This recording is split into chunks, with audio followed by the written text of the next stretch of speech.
Sur les 7 foyers de l'immeuble, il n'y en avait que 2 qui avaient déjà acheté 1 an avant la livraison. Et on les a rencontrés et on a discuté un petit peu du projet, voir si on s'entendait bien, si ça pouvait marcher entre nous, etc. Et ça a plutôt bien fonctionné. Donc il y avait nos voisins d'en face, que vous verrez tout à l'heure, donc les retraités, qui eux ont acheté dès le départ, ils ont acheté sur plan. Nous étions en maison et puis à un moment donné, on s'est dit que comme on vieillissait, peut-être qu'il serait bien de quitter notre maison qui est dans la banlieue de Grenoble. Donc on a déjà un lieu commun, notre salle commune qu'on a acheté en commun, qui nous permet d'avoir un lieu de rassemblement. On se voit 1 fois par mois, on fait des réunions, on fait des soirées jeux 1 fois par mois. On a, donc vous verrez en bas, un espace de jeu pour enfants. Puisqu'on a été pratiquement à 2-3 immeubles avec les premiers ici. Donc effectivement, la salle commune, on l'a utilisée aussi pour des rencontres. Et puis c'est vrai que dans la cage d'escalier, c'est un peu habité, vous l'avez vu, il y a notre décoration, on se croise dans les couloirs, on s'entraide, on dépose le copain chez les voisins.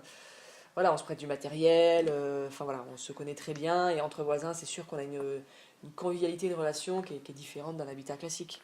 Donc je dirais qu'il y a un noyau qui s'est construit autour de ça pour essayer d'organiser un certain nombre de choses. Donc on a un locataire dans l'immeuble, ce qui est assez intéressant je trouve en termes de diversité. Et du coup, voilà. Et par contre, on a discuté avec cette propriétaire, on a choisi un peu le locataire, enfin voilà, il y a eu cette démarche quand même d'échange avec les futurs habitants et tout ça.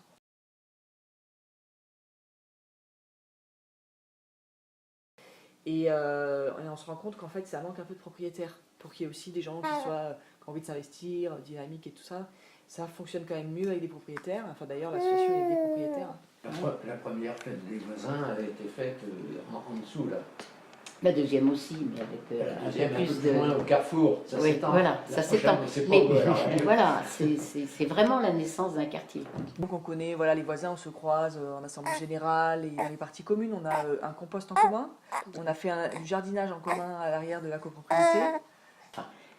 Les appartements qui sont relativement récents là-bas, donc on les a rejoints un petit peu pour discuter. Et puis finalement, quand même, tous ces bâtiments-là, il y a des gens qui travaillent ensemble. Il y a 8 jours, on était en train de nettoyer le quartier ensemble.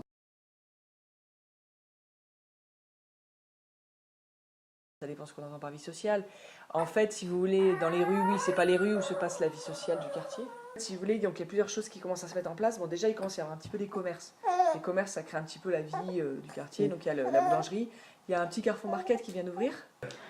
C'est toujours pareil dans tous les quartiers nouveaux. Il y a des gens qui restent dans leur coin, qui n'en bougent pas. Et puis il y a des gens qui cherchent à créer des contacts. Ça serait chouette d'avoir un peu plus d'événements culturels, entre guillemets. Bon, on manque de lieux, hein. Il y a la salle du quartier, elle n'est pas encore construite. Et notre salle, elle fait que 35 mètres carrés. Mais on aimerait bien accueillir davantage d'événements un peu qui permettraient d'avoir un peu de vie sociale. Et puis, je vous dis, le parc, ça c'est essentiel. On n'a pas d'espace public aujourd'hui. Il n'y a pas de lieu pour que les enfants jouent, pour que les gens se reposent, pour que les personnes âgées s'assoient. Il n'y a pas de banc. C'est aussi simple que ça, quoi. Il n'y a pas d'espace public. Donc comment voulez-vous que les gens se rencontrent s'il n'y a pas de lieu extérieur? Ce qui rend vivant le quartier, c'est beaucoup, enfin, c'est le fait que l'école est là, qu'elle est nouvelle, et que tous les enfants, enfin, les enfants vont tous voilà, au même lieu. Et les rencontres se font beaucoup à travers les conduites. Il y a des enfants qui se rencontrent à la crèche ou à l'école. Donc il y a aussi ça. Il y a un groupe de parents, par exemple, qui fait du pédibus. Ils sont organisés à 4 ou 5 pour amener les enfants à l'école à pied.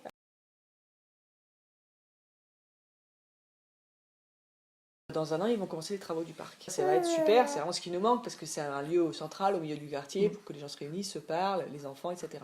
Donc ça sera un lieu aussi. Et puis là aussi, au départ, on l'imaginait relativement grand. Or, en fait, il est très petit. Et puis, il est prévu à terme dans le parc, il va y avoir un bâtiment qui va être construit en face, là. Il est prévu au rez-de-chaussée un restaurant. Et on se dit que peut-être ça va amener un peu plus les gens dans le quartier. Parce que ça sera vraiment dans le parc.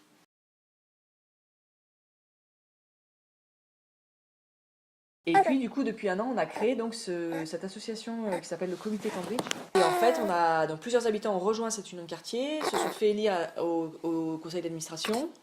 Et du coup, à travers ça, on a créé une sorte d'antenne, hein, si vous voulez, de l'union de quartier ici dans le quartier qui s'appelle le Comité Cambridge. Comme c'est un nouveau quartier, je dirais que on représente quand même un certain pôle aussi. Un certain pôle, même si ça va pas loin. D'abord, il y a des gens du bâtiment qui sont très concernés par le quartier. Il y a des jeunes là qui sont extrêmement actifs. On a organisé la fête des voisins l'année dernière. Là, on vient d'organiser la semaine dernière une action propreté. Donc, on a fait une action avec. On a ramassé un peu tous les détritus qu'il y avait sur le quartier parce qu'on trouvait que c'était vraiment une poubelle, etc. Et donc, ça nous permet derrière d'avoir des revendications auprès aussi de la mairie, des aménageurs pour dire voilà, on aimerait qu'il y ait ça dans le quartier. Enfin, voilà, on fait pas mal de relations avec eux. On a fait 2 concerts depuis qu'on est là. On aimerait en faire davantage. On a organisé des réunions, on a donc créé une association de quartier. Et donc cette salle, elle sert un peu de lieu de rassemblement.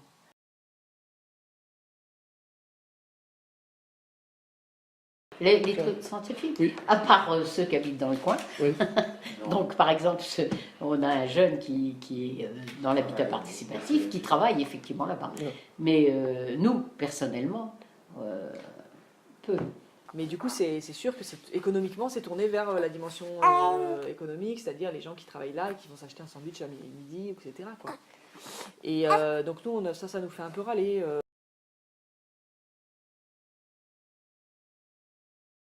Le fait de créer cette association, ça va aider à l'appropriation. Je pense qu'aujourd'hui, c'est un quartier qui sort de terre. Enfin, c'est pas encore un quartier, quoi.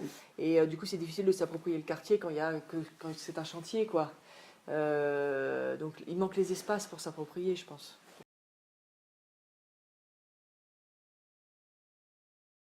Est-ce que vous connaissez l'association 1 euro ne fait pas le printemps? Non. Bah, manifestement, peut-être pas, parce que je suis pas au courant. Et on est quand même l'association du quartier et je suis pas au courant.